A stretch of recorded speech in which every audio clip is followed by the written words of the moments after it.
Hi, today we'll show you what's included in the box when you purchase a Swetrack Maxi, a portable GPS tracker.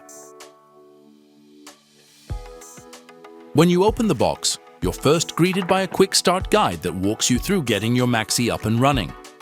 You can also scan the QR code on the back of the guide to access the full manual.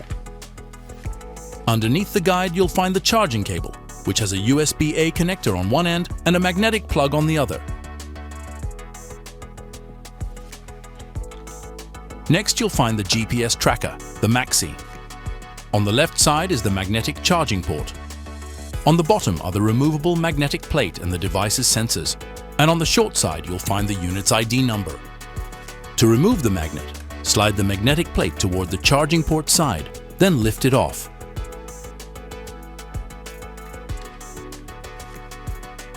The Maxi fits in the palm of your hand and is our thinnest portable GPS yet. To attach the charging cable to the GPS tracker, simply hold the cable near the charging port. The magnets will automatically snap the cable into the correct position. That's everything in the box for your new Maxi. Enjoy your Swetrack.